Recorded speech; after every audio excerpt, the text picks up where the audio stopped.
Hello, everybody, and welcome to the Rundown, where we talk about 2A news and conservative views. I'm your host today, Craig DeLuz, coming at you from the West Coast, the left coast, behind the Iron Curtain, otherwise known as the Sierras. And today, well, today is Hump Day. Mike. What day is it, Mike? It's Hump Day. Hump Day! It's Hump Day. Hump Day! That's right, folks. Today is Hump Day. This is the day in which we attempt to begin the weekend, sometimes with success, sometimes not. But as I always like to say, the fun, well, it's all in the trying. Forgive me a little bit for not having the intro there today. Unfortunately, I thought I pressed it, and I guess I didn't. But you know what? I'm not perfect. Anyway, I'm here today. Mike, unfortunately, is not with us again. Tell you what, from now on, I'm not even going to mention when Mike's not here. If he's here, he's here. If he's not here, he's not here. Regardless, we're going to have a good time because you know what? You're going to let me know what's up. If you're watching the program live, you're watching us on YouTube, Facebook, you watch us on Rumble or OpsLens, or you're watching us on Twitter, go ahead, do me a favor, give us a comment. Let me know what's up. Let me know what you think about the things that we're talking about. And I will go ahead and I will share that with our audience. Also want to make sure that if you haven't already done so, make sure that you like, share, and subscribe. Let your friends know about that this is the place to be at this time. If you're listening to us, even via podcast, even if you're listening to us on Apple Podcast or iTunes, or if you're listening to us on Google Podcast, iHeartRadio, or Spotify, however you're partaking of the program, make sure, number one, that you've subscribed, because in most of those cases, you get alerts or it'll automatically download the program as soon as we go live. But the other thing, actually for the podcast, after we're done, it'll download it. But the other thing that it'll do is you can also let your friends know. So do me a favor, go ahead and let them know. Let them know this is the place to be. All right, let's go ahead and get into today's program, and we'll kick it off the way we always do with a quick shout out to our sponsors. We're going to start with Hitman Industries, rifle and pistol length barrels available for you at hitmanindustries.net. If you've recently purchased an AR, chances are you already have one of their barrels, so why not get more? Once again, just go to hitmanindustries.net. If you are a first responder and this is your first purchase from Hitman Industries, you're going to get a discount. So check them out today. That's Hitman Industries. Then we've got the California Republican Assembly, the largest and fastest growing conservative grassroots organization in the state of California, working to help elect conservatives at all levels, from school board all the way up to President of the United States. Ronald Reagan once referred to CRA as the conscience of the Republican Party. So check them out today at cragop.org. That's cragop.org. If you want to be a part of California's future today, you got to join CRA. And then we've got Hog Holsters. You'll find them at hogholsters.com. The best in concealed carry and tactical holsters on the market. Check them out today by going to hogholsters.com. And when you go there, make sure you use the discount code The Rundown. All caps, no spaces, one word, just like it is right up there, and you'll get a discount on us. Then finally, we've got uscombatgear.com. They carry all things tactical except the gun. Indoor gear, outdoor gear, cold weather, hot weather, wet weather, you name it, they have it. They've got an excellent selection. They've got fast shipping, competitive prices, veteran-owned and operated, uscombatgear.com. All right. Now we're going to get into today's program and start talking about the news stuff. Now, this first one here, a lot has been made about a supposed statement that supposedly Donald Trump's chief of staff has verified something about, him saying something about people, combat veterans being suckers or losers or whatever. I still don't believe that he said that. And I don't believe that he said that because Donald Trump is someone who has demonstrated a profound amount of respect, not just for America, but for those who have chosen to serve these United States. And as we all know, Mr. Kelly is, well, he's got some issues. Anyway, all that having been said, but there's another individual who has decided that he's going to mock servicemen. And that individual, and by the way, this has been verified by members of the Democratic Party. Democrat congressional. I'm not sure if it's members or I'll have to look at the article. I'll check it out when we get to the article. But basically, President Joe Biden, he was participating in a Zoom call, and this was with moderate Democrats, and they were asking some various different questions about, they were concerned because, one, they're concerned because they're looking at how he's running, and they're looking at the fact that he's not doing very well in the polls, and in fact, just recently today, it came out that 2/3 of Democrats want him to get out of the race because he's afraid that he is going to drag down the ticket. Meaning, if people don't show up for him, they won't show up for them in their congressional races. So they're all concerned about him not showing up. Well, now as a part of a leaked Zoom call, it turns out that President Biden decided to mock a combat veteran's service during, once again, a shockingly disturbing rant. This is being reported over at Red State, and I'll read a little bit of it to you. It says, a newly linked Zoom call is presenting fresh headaches for the embattled Biden campaign. In it, the president can be heard delivering a shockingly disturbing rant in which he mocks the service of a combat veteran.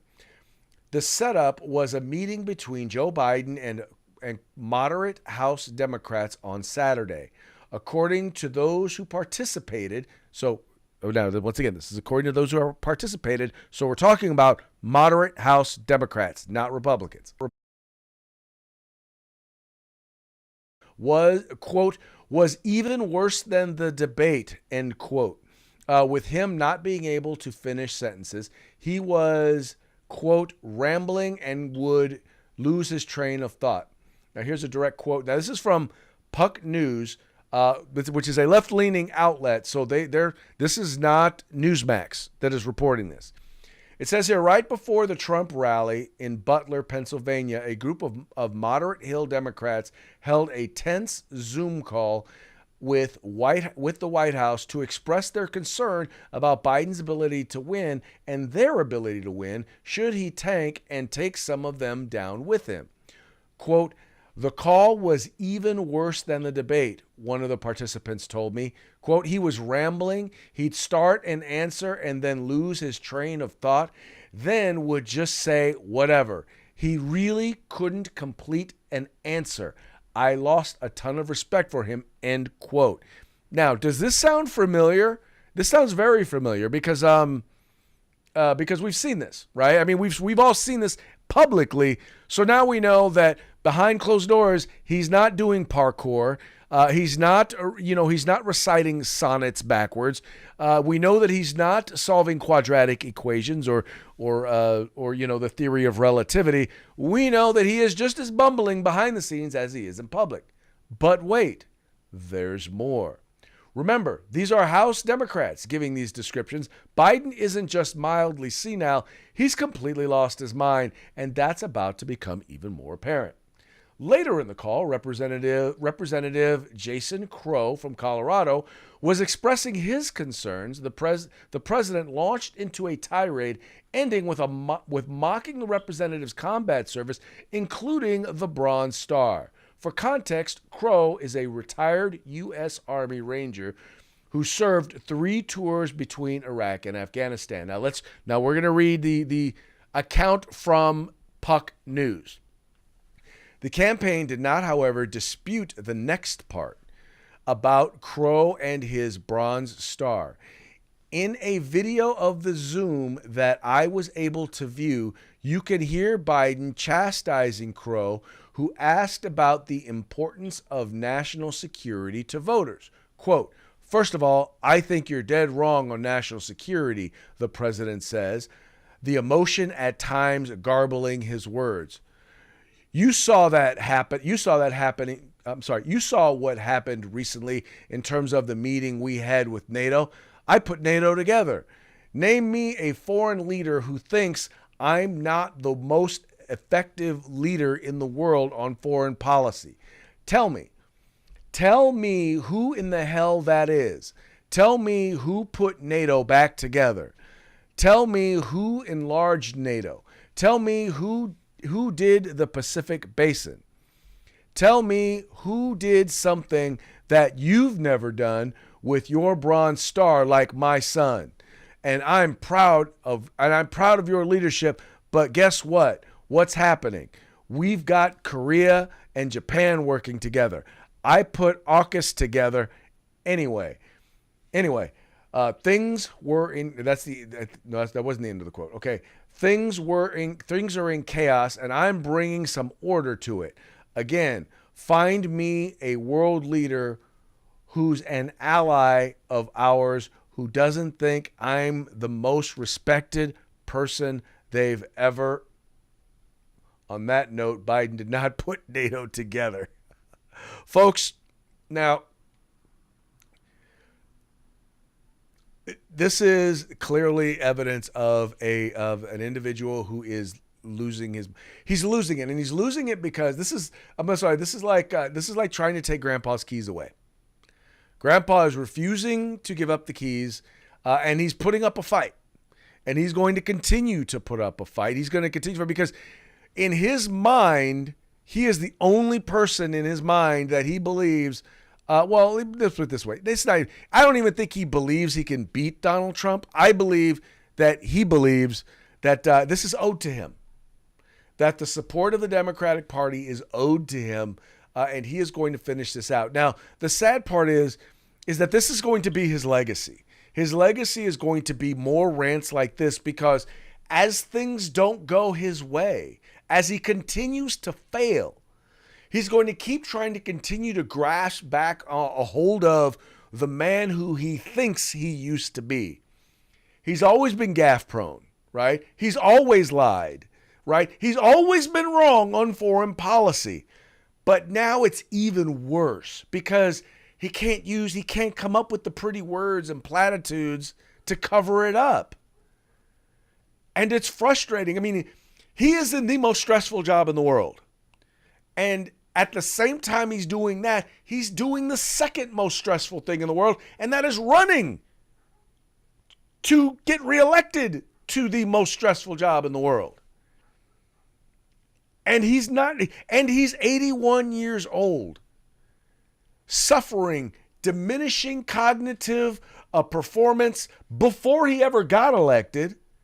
From the beginning of his presidency, he's been experiencing it. And now we're watching literally as he is getting older right before our eyes. It's kind of like that scene in Raiders of the Lost Ark. You know, the part where the one with the Holy Grail, where the guy drinks from the wrong cup and just ages, turns into a skeleton and turns to dust right before your eyes? We're watching that right now. Okay, it's in slow-mo a little bit, but it's happening. And anyone who denies that it's happening, we know they're in on the conspiracy. We know they are in on the cover-up. And yet still, Grandpa won't give up the keys. Great-grandpa. I'm a grandpa now, so I'm not giving up my keys anytime soon. I don't have to give up my... So great-grandpa won't give up the keys. And we got to try and talk him out of driving before he hurts someone. But that's what's happening right now. That's what we're dealing with right now. In any case, he is talking and saying all sorts of stuff that is concerning. I mean, concerning even people within his own party. At a certain point, the only way in which they're going to be able to remove him from the ticket is the 25th Amendment. And no one's going to do that. Kamala Harris is not going to do that. No one in his cabinet is going to do it. Unless he just has a clear, sheer mental breakdown. There's no way. There's no way he's giving it up. Absolutely, positively, no way he is going to be giving it up. And that is the state of things there. And I'll tell you how bad it is. I'll tell you how much people have given up and they recognize that he is just beyond saving. Because CNN has actually fact-checked him. And when CNN fact-checks you, and during this fact-check, during an interview that you do, they claim that everything that you said was false. Okay, maybe not everything, but when everything in their fact-check, CNN declares is false for Joe Biden, well, you know they have jumped the shark. And that's exactly what happened. This is a piece, once again, coming to us from over at CNN. Once again, this is CNN Politics, folks. This is not Fox News. This is not Newsmax. This is CNN. It says here, fact check. Biden makes false claims about Israel, immigration, and his administration's spending. So let's just look at some of the things that he actually. Okay, first of all, in an interview with a youth culture media outlet, President Joe Biden made false or misleading claims about immigration, inflation, and his administration's spending, and a remark he made about Israel at last month's CNN presidential debate. Biden sat down Friday with Speedy Morman, host for Complex. Here is the fact check of some of Biden's comments, which were released on YouTube video in a YouTube video on Monday. So the first one is his comments about Israel. It says Morman asked Biden about his debate remark that, quote, "We provided Israel with all the weapons they need and when they need them." Biden responded, "I said defensive weapons. I denied them offensive weapons that they were using and that they were using 2,000-pound bombs and the rest." Now, here's the fact check. Biden's claim is false. This is not true. That he specified at the debate that he was talking about defensive weapons. Morman quoted him correctly. Biden said at the debate, "We provided Israel with all the weapons they need and when they need them." In addition, Biden administration said he has withheld only a single shipment of 2,000-pound bombs from Israel, not those 2,000-pound bombs and the rest. Biden himself said at the debate that the only thing I've denied Israel was the 2,000-pound bombs. That's the first thing. So in other words, he lied about what he provided or what he has withheld. The next thing was the tightening of the border. He said, touting the impact of the executive action he took in June to tighten the southern border, Biden said, guess what? The number of people seeking to come into our country is down lower than it was at any time when Donald Trump was president. This is false. U.S. encounters with migrants at the southern border did fall in June, but the number of encounters was lower during most of the Trump presidency throughout 2017 and 18. 8 months of 19, there was a spike in part of that year.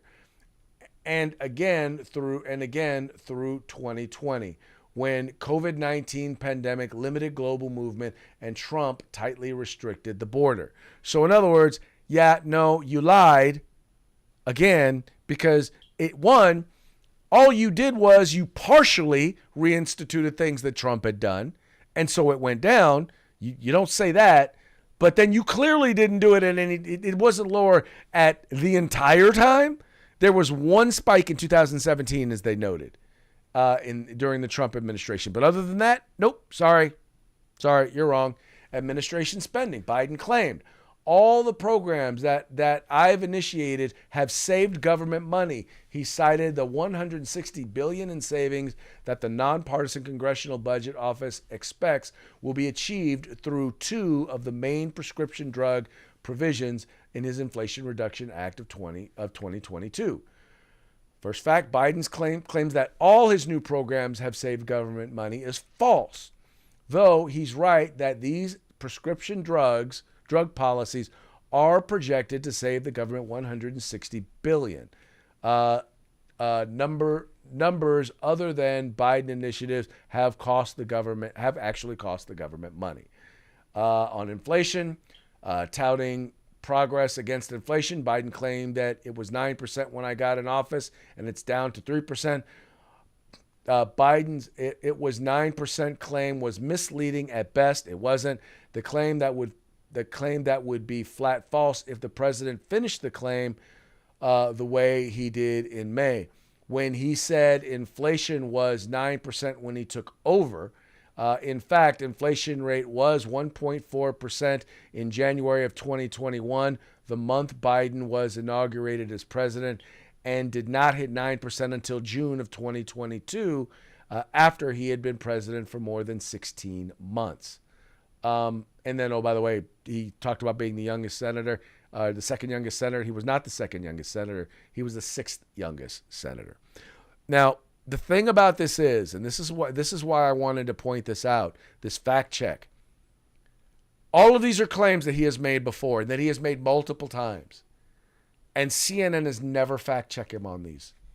Or at least, let me clarify. I've never seen them fact check him on these. Maybe they exist out there, but every single time I see them fact check, they're always fact checking other people, but I rarely see them actually fact check the President of the United States. They generally let him get away with saying whatever it is that he wants to say. So when CNN is at a point where they're fact checking, yeah, what they're doing is they are in CYA mode. They are now at a point where they have got to cover their butts. And they're like, okay, we have to seem now like objective media. This dude is on his way out. He's senile. He's lying. I mean, let's be real. Dude is a liar. He has a history. He has a history of plagiarism. He has a history of claiming that he graduated the top of his law school and he graduated near the bottom. He said he got into one of the military academies and he didn't. He has lied repeatedly about his past. And he used to be able to get away with it because when he first got into Congress, we didn't have an internet. There was no way to fact check him. And yet even then, he still got caught. By the way, that's why he had to drop out of the 1988 presidential race, because he got caught in the middle of a lie. But, you know, he's Honest Joe now. Except now we know, even according to CNN, Honest Joe ain't so honest. Honestly, Joe, come on, man. Yeah, no, Honest Joe is not so honest. By the way, another thing that he lied about, and they didn't call him out on this, but, you know, when Joe Biden ran, he said that he was going to be a transitional president, that he was not going to run. He was basically just going to run, probably basically just be one term. And this is what's so funny about that. This is an interview that he did with BET where he talks about that. And listen to the explanation. He finally admits, yeah, I did say that, but here's the reason why I'm running again. Originally ran, you may remember it, I said I was going to be a transitional candidate. And I thought that I'd be able to move from this, just pass it on to someone else. But I didn't anticipate things getting so divided. And quite frankly, I think the only thing age brings is a little bit of wisdom. And I think I've demonstrated that I know how to get things done for the country, in spite of the fact that we told we couldn't get it done. But there's more to do, and I'm reluctant to walk away from that. Mr. President, why do you think the country is so divided? You did run saying that you were going to be the great unifier. And then you proceeded to call everybody who didn't vote for you MAGA extremists.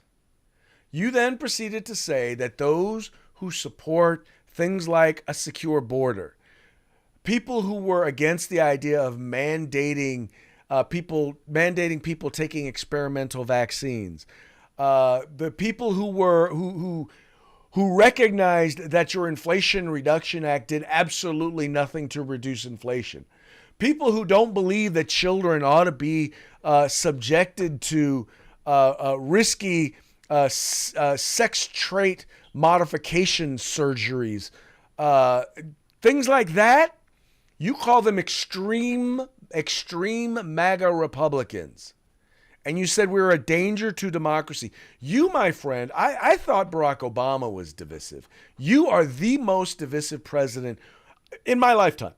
I cannot think of one. Not a single president has been more divisive than Joe Biden. And that's why we became more divisive. And you seem to think that more of you is the answer? Really? Yeah, that just goes to show how out of touch Joe Biden actually is. Sir, you are not the solution. You are the problem.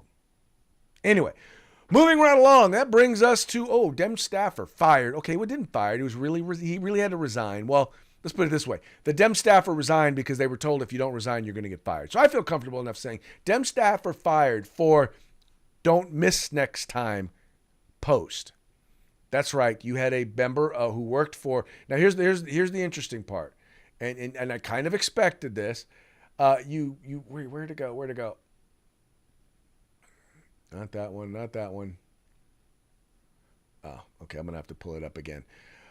So you basically had this staffer who worked for Bernie Thompson. Do you remember who Bernie Thompson is? Yeah, Bernie Thompson was the chair of the January 6th committee.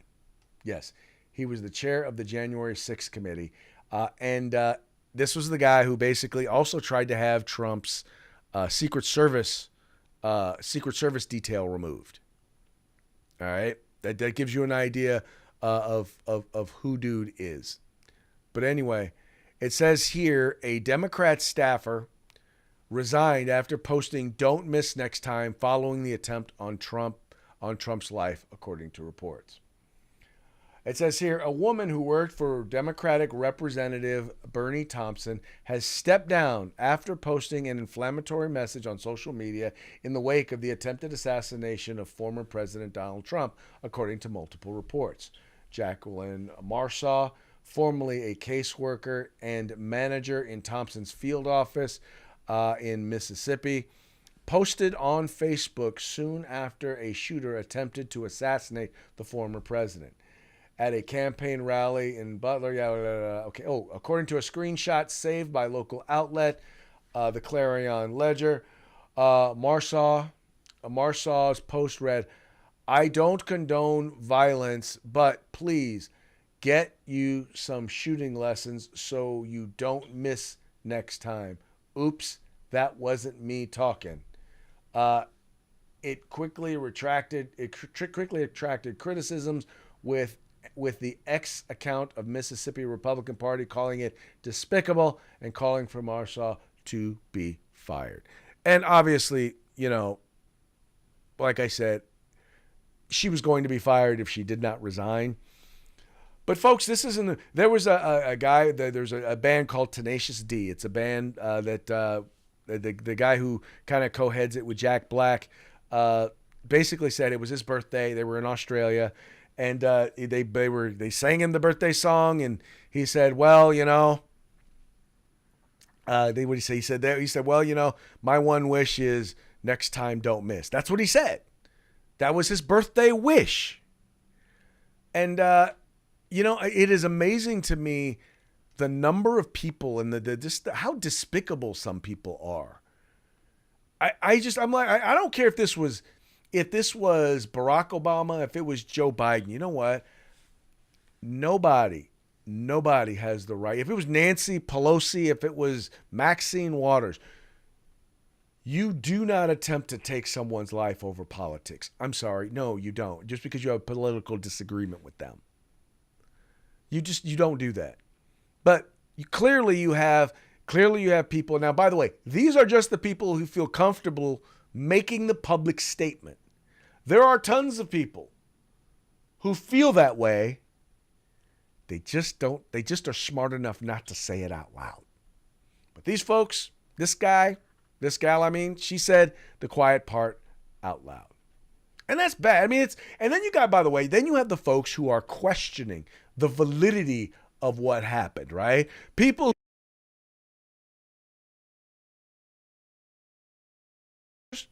actually believe that it was staged. Now, I'm not going,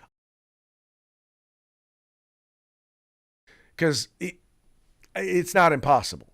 It's improbable, it's unlikely, and it would be beyond evil because 2 people are dead. Another 2 people are severely injured. I won't get into the how, when, where's, how, but all that having been said, it is highly improbable, highly unlikely, and I believe beyond malicious for someone to accuse someone of that. Having said that, you have people who are questioning it. People who are questioning what happened, whether or not the president actually got hurt. You actually have Michael Steele. Now, Michael Steele is the former chairman of the Republican Party, former RNC chair, who has turned left-wing liberal. He's an MSNBC commentator. He actually had the nerve to question like many on the left are doing, by the way. Just go on Twitter. You'll see it. Questioning why the president has a bandage on his ear. Check it out. Night in the Band-Aid. That's fine. Where I am at this point is it's been 3 days going on 4 since this horrific event occurred. A person lost their life, 2 have been severely injured, and yet we've not received a medical report from the hospital, nor have we received a medical report from the campaign or from the Trump organization about the extent of the damage to his ear. If he was shot by a high caliber bullet, there should probably be very little ear there. And so we'd like to know that. Is there cosmetic surgery involved? What is the prognosis for recovery? Were there stitches? What is the extent and nature of the damage to his ear? Was it caused by a bullet as opposed to, as some reports from those on the scene, other reporters, saying that it was actually shards of glass from the teleprompter itself, not the bullet? So there are a lot of questions around that ear, and yet there's been no response to that. Instead, just showing the image of the man coming into the hall with the wounded ear. Let me jump in on that. Politics. Let me jump in on that, and then we'll continue. We're looking at that photo. Michael Steele is correct. While there is a certain amount of time that could be understandable for any medical scenario, the calls around the current president's medical condition, the questions around his capacity, right, are also the same questions you have in a medical event like this. Certainly, the public would want to know as much as possible about both incidents, and the Trump campaign has not been the most transparent. So I think getting medical records and briefing on that at some point would be appropriate. That's what journalists often ask for. So, in other words, he's trying to argue the fact that the president, the President Trump, soon to be President-elect Trump, is got a bandage on his ear that, well, he's trying to cover something up. Well, first of all, he's saying, well, if he got shot with a high caliber round. Now, I don't know what the caliber of the round was, but if it was a .223, is there anybody out there? Now, I'm sorry, y'all out there who know anything about firearms, and you know, I don't consider myself to be a firearm expert, but I know enough to know that .223 is not a high caliber round. So clearly, Mr. Steel or Mr. Aluminum does not know much about firearms. Because if I know enough to know that that's not a high caliber round, you would think that he would know, especially before he decided to comment on it. Right? Anyway, all that having been said, I think I think the fact that all that was injured was his ear is in fact a miracle. And whether it was a shard of glass or it was a bullet, and I happen to believe it was the bullet, because if you look at it, all you gotta do is watch the video, and when after the one of the shots, his hand goes up to his ear. You don't see a teleprompter shatter. You don't see a teleprompter shatter at all. You see his hand go up to his ear because he got a hit in it. Duh.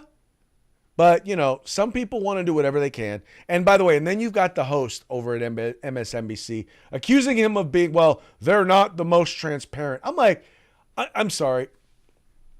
Have you not been paying attention to this current administration? How few press conferences they've done, how many questions they have not answered, how many interviews they won't do with anybody who is not friendly, how when they do a press conference, he only calls on the people that he's already supposed to call on. And oh, by the way, we've seen the note cards where he doesn't just have the picture and the name of the person, he has the question that they're going to ask and the answer. So don't talk to me about transparent, not transparent. First of all, he's not the president right now. He's not obligated to provide that information. I'm sorry, but he's not. If he is not in a position where he is cognitively compromised, I'm sorry, no. Let me see the evidence that he is cognitively compromised. Now, the current president shows evidence every single time he opens his mouth. Every single time he walks somewhere, you can see that he is cognitively compromised. So yeah, people are asking questions. Not so much with Donald Trump. Not saying, just saying. Right? We can say that, right? We can raise the question. We can raise legitimate questions, right? Y'all ain't against that. Y'all ain't against us talking legitimate questions, right? Now, of course, the media doesn't want you to ask legitimate. They don't want to be asked legitimate questions. They don't want to be made to answer legitimate questions. Because, well, in their eyes, they are more moral than us. They are smarter than us. They are braver than us. And they know enough to tell us how our country should be run. That is their perspective. All right, folks. Well, that now brings us to our parting shots. Parting shots are brought to you by Hog Holsters. Just go to hogholsters.com. Use the discount code The Rundown, all caps, no spaces, and get your Hog holster today. We've heard a lot about what's been going on with the Secret Service, so I think two of our things today are from the Secret Service. Things that have outsmarted the Secret Service. We appear to have a bag of cocaine. A baggie of cocaine, the one that was left at the White House. Apparently that did. Then we have our shooter, the individual who somehow, for half an hour or more, evaded the Secret Service and local police in order to get on the roof. Oh, and then we have a holster there, which, all right, I got to tell you, I got to say the one thing that really, that I think is really kind of an unfair critique of the female Secret Service person is, how long it took her, the issue she was having reholstering her weapon. And I'll tell you this, I've had firearms trainer after firearms trainer tell me this. There is never any need to rush to reholster your weapon. In fact, many accidents that happen, in particular holster-related accidents, occur when people rush and are not careful when they reholster their weapon. So it's kind of an unfair joke, but it's funny nonetheless, so I shared it. All right, then we've got now we've got the detailed analysis of the Secret Service and their well, this is actually what happened. We've got the slopey roof, we've got the shooter, the ladder, we've got the FBI. And then, as you know is going to happen, there's going to be accusations that are going to be made. So now we've got here, and with J.D. Vance, because you know how they do it, they always try to demonize. Republicans because they can't beat us on the issues. They can't articulate us on the issues. So they always seek to try and demonize. And so here you have a Twitter post by Hilaria Bryden, Esquire, Holly Bryden. Yeah, this has got to be a funny one. I'm excited to find out who J.D. Vance touched inappropriately in college. I think you mean grade school. I think college was, well, actually, he graduated from college at 19 or 20. So about 20 years ago. So that was a little too soon. So let's say grade school. He probably grade school is the one that they're going to have to go for. Anyway. All right, folks. Well, hey, that's about it for today's program. But before we go, we're going to give one last shout out to our sponsors. First, we got Hitman Industries, rifle and pistol caliber barrels available for you today at hitmanindustries.net. We got the California Republican Assembly. If you want to be a part of California's future today, join CRA at cragop.org. And then get your Hog holster at hogholsters.com. Use the discount code The Rundown, all caps, no spaces, just one word. Get your Hog holster today on discount. And then finally, if you're looking for tactical gear, you will find all things tactical except the gun at uscombatgear.com. And that's going to be it for today's program. Once again, we always appreciate you tuning in. We appreciate you liking and sharing the program and encouraging your friends to do the same. We'll be back tomorrow. Tomorrow will be Throat Punch Thursday. Until then, stay safe, have some fun, and if you get a chance, make sure to send a few downrange. We'll talk to you later.